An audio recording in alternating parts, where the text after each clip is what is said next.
ጤና ይስጥልኝ ክቡራትና ክቡራን የዩቲዩብ ቻናል ቤተሰቦች የመስከረም 4 ቀን 2016 ዓ.ም የዕለቱን አጫጭር መረጃዎች ይዤ ቀርብ ያለው እስከ ፍጻሜው አብራችሁኝ ቆይታችሁ መረጃዎችን እንድታደምጡ ጋበዝኩኝ። የዩቲዩብ ቻናሌን ሰብስክራይብ በማድረግ የደወል ምልክቷን በመጫን በየዕለቱ መረጃዎች ዩቲዩብ ላይ ሲጫኑ ቀድሞ ለእናንተ የማስታወቂያ መልእክት ወይም ኖቲፊኬሽን ይደርሷቸዋል። ወደ ዛሬዎቹ መረጃ ስናቀና ክቡራን አድማጮች ከአማራ ክልል ጉዳይ እንጀምራለን። በአማራ ክልል በቆቦና አካባቢው ውጊያ እየተካሄደ እንደሆነ ተሰምቷል። ጉዳዩን በተመለከተ የምታደምጡት መረጃ ይኖራል። በአማራ ክልል የታገደው የኢንተርኔት አገልግሎትንም በተመለከተ ሰፊ ዘገባ ተዘጋጅቷል። በሌላ በኩል ክቡራን አድማጮች እንዲሁ የምታደምጡት መረጃ የኢትዮጵያ የሕዝብ ቁጥርን በተመለከተ የስታቲስቲክስ ኤጀንሲ የሰጠው መረጃ እያነጋገረ ነው።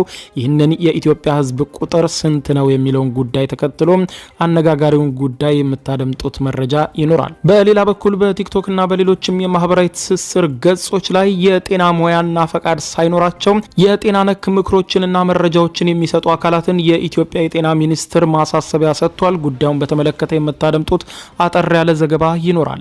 አይፎን 12 የተባለው ስልክ በፈረንሳይ ታግዷል። በመላው አውሮፓ የመታገድም እድል ይገጥመዋል ተብሏል። ጉዳዩን በተመለከተ የምታደምጧቸው ዝርዝር መረጃዎች ይኖራሉ። እስከ ፍጻሜው አብራችሁን ቆዩ። ዝርዝሩን አድምጡ ግብዣዬ ነው። ወደ መረጃዎቹ አለፍኩ። አብረን እንከታተለው።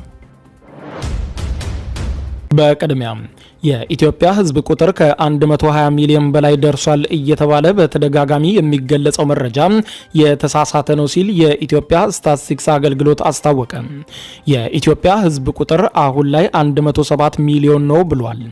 በ1999 በተደረገው የሕዝብና የቤት ቆጠራ 73 ሚሊዮን ገደማ የነበረው የኢትዮጵያ ሕዝብ ብዛት መረጃዎች በሚታወቁ ዓለም አቀፍ መለኪያዎችና ሳይንሳዊ የሕዝብ እድገት ትንበያ ፕሮጀክት ስልቶችን በመተምተን እንደተሰላው ከሆነ በአሁኑ ወቅት የኢትዮጵያ ሕዝብ ቁጥር 107 ሚሊዮን መድረሱን የኢትዮጵያ ስታቲስቲክስ አገልግሎት ያስታወቀ ሲሆን ኢትዮጵያ በአፍሪካ ከናይጄሪያ በመቀጠል በሕዝብ ብዛቷ ከአፍሪካ ሁለተኛ ሀገር መሆኗን የተናገሩት የአገልግሎቱ የኮሚኒኬሽን ዳይሬክተር አቶ ሳፊ ገመዲ በ2009 ዓመተ ምህረት መካሄድ የነበረበት አራተኛው የሕዝብና ቤቶች ቆጠራ በወቅቱ በሀገሪቱ ተፈጥሮ በነበረው የፖለቲካ አለመረጋጋት ምክንያት ቆጠራውን ማድረግ ባለመቻሉ የኢትዮጵያ ስታቲስቲክስ አገልግሎት የ1999 ዓመተ ምህረት የህዝብና ቤቶች ቆጠራ መረጃዎችን መነሻ በማድረግ በፈረንጆቹ አቆጣጠር እስከ 2037 ያለውን የኢትዮጵያ ሳይንሳዊ የህዝብ ትንበያ ፕሮጀክትን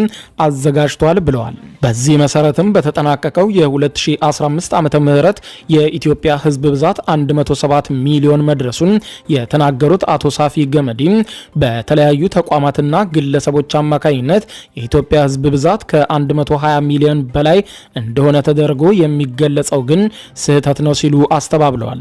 በሀገሪቱ ይፋዊ የስታቲስቲክስ መረጃ የመስጠት ስልጣን ከተሰጠው የኢትዮጵያ ስታቲስቲክስ አገልግሎት መስሪያ ቤት ውጪ የሚወጡ የህዝብ ስታቲስቲክስ መረጃዎችም ትክክል ያልሆኑና አግባብነት የሌላቸው እንደሆነ ሊታወቅ ይገባል ሲሉ ባለስልጣኑ ማሳሰቢያ መስጠታቸው ተዘግቧል። በሌላ ዜና በአማራ ክልል በተለያዩ አካባቢዎች በፋኖ ኃይሎችና በኢትዮጵያ ሀገር መከላከያ ሰራዊት መካከል ሲደረጉ የነበሩ ውጊያዎች ላለፉት ቀናት ጋብ ብለው ከተለያዩ አካባቢዎች ተቆጥበው የቆዩ ቢሆንም አሁን ደግሞ ዳግም ውጊያው በቆቦና ዙሪያዋ ማገርሸቱ ተሰምቷል። ትናንትና ከረፋዱን ጀምሮ በቆቦና በከተማው ዙሪያ ከፍተኛ የሆነ ውጊያ የተካሄደ ሲሆን ቀመሌ በተባለው ቦታ በተደረገ ከፍተኛ የተኩስ ልውውጥም ውጊያው እስካሁንም ድረስ መቀጠሉ ተሰምቷል። ነዋሪዎቹ እንደሚገልጹት ከሆነ እስካሁንም ድረስ የተኩስ ልውውጥ እንዳለና የከባድ መሳሪያ ድምጽ እየሰሙ እንዳሉም አመልክተዋል። በሰሜን ሸዋና ጎጃም አካባቢዎችም ላለፉት ቀናት የነበረው ውጊያ ጋብ ማለቱንና የአካባቢው ነዋሪዎችም አሁን ላይ ተኩስ እንደማይሰማ የገለጹ ሲሆን በቆቦና በቆቦ ከተማ ዙሪያ ግን አሁን ላይ ከፍተኛ የሆነ ውጊያ እየተካሄደ ስለመሆኑ ነው የሚወጡት መረጃዎች የሚጠቁሙት።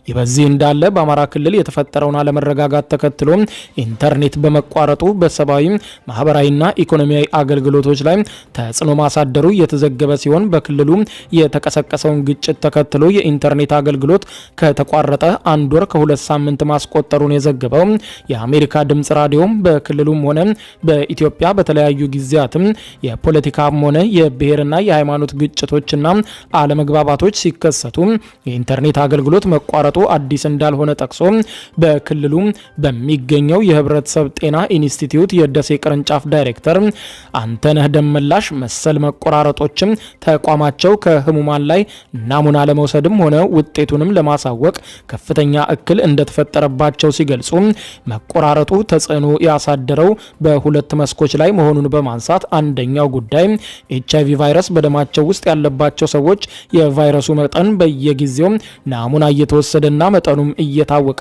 ተገቢው የሕክምና አገልግሎት የሚሰጥበት የምርመራ አገልግሎት እንደ ሀገር በተጀመረው ኢቶርስ የተባለው ፕሮግራም አማካኝነት በሙከራ እየተሰራ ቢሆንም አገልግሎቱ አሁን ላይ ሙሉ በሙሉ በኢንተርኔት አማካኝነት የሚሰራበት በመሆኑ በክልሉም የበይነ መረብ አገልግሎት ከመቋረጡ ጋር በተያያዘ አገልግሎቱን አቋርጠናል ሲሉ በተጨማሪም ተቋሙ የሚሰጠው የምርመራ አገልግሎት ጥራቱን መጠበቅና አለመጠበቁም በሚረጋገጥበት ናሙናዎችም ተሰብስበው ወደ አትላንታ በሚላኩበት ዓለም አቀፍ አሰራር ላይ ተጽዕኖ ማስከተሉንም በማንሳት ከዚህም ባለፈ በአሁኑ ወቅትም አብዛኞቹ ስራዎች በቴክኖሎጂ በታገዘ መልኩ የሚሰሩ እንደመሆናቸው በዞንና በተለያዩ ወረዳዎች እንዲሁም በክልልና በፌዴራል ደረጃ ካለው የህብረተሰብ ጤና ኢንስቲትዩትና ጤና ሚኒስቴር ጋር ያለን ግንኙነት ላይም ከፍተኛ ተጽዕኖ ፈጥሮብናል ብለዋል።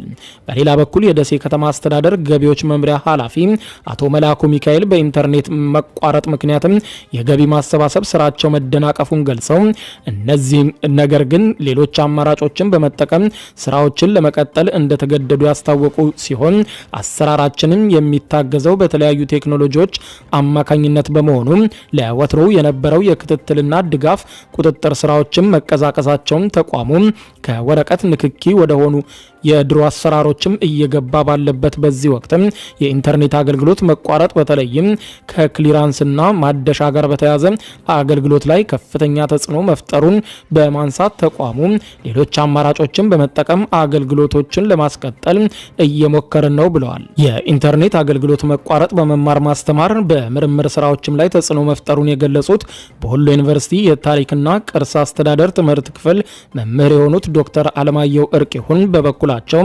በዩኒቨርሲቲው አቢሲኒያ ጆርናል ኦፍ ቢዝነስ ኤንድ ሶሻል ሳይንስ የተባለ መጽሔት በአመት 2 ጊዜ እየታተመ በትምህርት ሚኒስቴር እውቅና ማግኘቱና በሀገር ውስጥና በውጭ ሀገራትም ያሉ ተመራማሪዎችም ሀሳባቸውን የሚያካፍሉበት የነበረ ቢሆንም በኢንተርኔት አገልግሎት መቋረጥ ምክንያት መጽሔቱን ማሳተም አለመቻላቸውን ጠቅሰው ከዚህም ባሻገር በመጽሔቱ ላይ የሚቀርቡ ስራዎችም አርትዖታቸው አለመጠናቀቁን ገልጸዋል። በጉዳዩ ላይ አስተያየታቸውን የሰጡ የደሴ ከተማ ነዋሪዎች እንዲሁም የስራ መመሪያዎችና ደንቦች ህጋዊ አካሄዱን ተከትሎ ወደ አስፈጻሚው አካል እየወረዱ አለመሆናቸው የሪፖርት ልውውጥ መቋረጡን መግለጻቸውን ያነሳው ዘገባው የኢንተርኔት አገልግሎት መቋረጡን በተመለከተ ከኢትዮጵያ መንግስት እስካሁን ምላሽ ለማግኘት አለመቻሉን ጠቅሶ ኢትዮ ቴሌኮምም ሆነ የኢትዮጵያ መንግስት በጉዳዩ ላይ በቀጥታ እስካሁን ያሉት ነገር ባይኖርም የኢትዮ ቴሌኮም ከወራት በፊት በ2015 በጀት ዓመት ሪፖርት ባቀረበበት ወቅትም ለ6 ወራት በሀገሪቱ የማህበራዊ ትስስር አገልግሎቶች በመዘጋታቸው በተጠቃሚዎች ላይ ለደረሰው ጉዳትና መጉላላት የኩባንያው ዋና ስራ አስፈጻሚ ፍሬዎት ይቅርታ መጠየቃቸውን አስታውሷል። በሌላ በኩል ከ300 በላይ የሰብአዊ መብት ድርጅቶች አባል የሆኑበት የኪፕቶን ጥምረት እንዲሁም 48 ድርጅቶችን በፈረሙት ጥሪ በአማራ ክልል የተቋረጠው የኢንተርኔት አገልግሎት እንዲጀምር የጠየቁ ሲሆን ከ105 ሀገራት እንዲሁም በሀገር ውስጥ ከሚገኙ ድርጅቶች የተሰባሰቡት ተቋማትም አክሰስ ናው በመባል በሚታወቅ የኢንተርኔት መብት ተሟጋች ድርጅት በኩል ባወጡት የጋራ መግለጫ በግጭት ወቅት የኢንተርኔት አገልግሎትን ማቋረጥ ዜጎች አስፈላጊ መረጃ እንዳያገኙ ያግዳል፣ ይህም የዜጎችን መብት መጣስ እንደሆነ በመግለጽ የኢትዮጵያ መንግስት በአስቸኳይ ኢንተርኔት እንዲለቅ በማለት ማሳሰቢያ መስጠታቸው አይዘነጋም። በሌላ ዜና በማህበራዊ ትስስር ገጾች የሚተላለፉ የጤና መረጃዎችን በተመለከተ የኢትዮጵያ የጤና ሚኒስቴር ማሳሰቢያ አወጣ። በተለያዩ ማህበራዊ ሚዲያዎች በተለይም ደግሞ በቲክቶክ ሐሰተኛ የጤና መልእክቶችን በብዛት በመሰራጨት ላይ ይገኛሉ ያለው የኢትዮጵያ የጤና ሚኒስቴር ይህም ድርጊት ኃላፊነት በጎደላቸው ባላቸው የጤና ሙያ ሳይኖራቸው የጤና ሙያዊ ምክር እንሰጣለን በማለት የህብረተሰቡን ጤና ሊጎዳ በሚችል መልኩ መልኩ ትክክለኛ ያልሆነ መልእክት እያሰራጩ ይገኛሉ ብሏል። የጤና ነክ መረጃዎችን ከትክክለኛ የመረጃ ምንጭና ከጤና ባለሙያዎች ብቻ ማግኘት እንደሚገባ አውቀው በማህበራዊ ሚዲያ ከሚሰራጩ ሐሰተኛ የጤና መረጃዎችና ከሚያስከትሏቸው የጤና አደጋዎችም ተጠበቁ ሲል የጤና ሚኒስቴር በማህበራዊ ትስስር ገጾች ላይ ሐሰተኛ የጤና መረጃዎችን እያስተላለፉ ነው ያላቸውን የወጣቶችን 2 ፎቶግራፍ አያይዞ ለጥፏል። በሌላ ዜና ፈረንሳይ አይፎን ከልክ በላይ ጨረር ያመነጫል በሚል የስልኩ ሽያጭ እንዲታገድ ማዘዟን ተከትሎ የአውሮፓ ሀገራት ጉዳዩን እየተከታተሉት እንደሆነ አስታወቁ። ፈረንሳይ አይፎን 12 በግዛቷ እንዳይሸጥ የከለከለች ሲሆን አይፎን 12ን ለይታ ያገደችው ከሚፈቀደው የኤሌክትሮማግኔቲክ ራዲዬሽን በላይ እያመነጨ ነው በማለት ሲሆን ይህንን እገዳም ተከትሎ ቤልጂየም፣ ኔዘርላንድ፣ ጀርመን ጉዳዩን በልዩ ሁኔታ እየተከታተልነው ነው ብለዋል። የጀርመን ባለስልጣናት ሁኔታው ወደ አውሮፓ አቀፍ እርምጃ ሊያመራ እንደሚችል አሳስበው የቤልጂየም መንግስት እንደ አውሮፓውያን አቆጣጠር በ2020 ለመጀመሪያ ጊዜ የተለቀቀውን አይፎን 12 የጤና ጠንቅ መሆኑ እንዲገመገም ለተቆጣጣሪ አካላት መመሪያ መስጠቱን አስታውሷል። የቤልጂየም የዲጂታላይዜሽን ሚኒስትር የሆኑት ማቲዩ ሚሼል ዜጎቻችን በሙሉ ደህንነታቸው የተጠበቀና ከማንኛውም አደጋ የተጠበቁ እንዲሆኑ ማድረግ የኔ ኃላፊነት ነው በማለት የገለጸ ሲሆን ጤና መቼም ቢሆን ችላ ሊባል የሚገባው ጉዳይ አይደለም ብሏል። ሁሉም የአፕል ሞዴሎችም እንዲመረመሩ ተቆጣጣሪውን አካል እንደተጠየቀ አመልክተው ሌሎችም ብራንዶች ላይ ተመሳሳይ ክትትል ይደረጋል ብለዋል።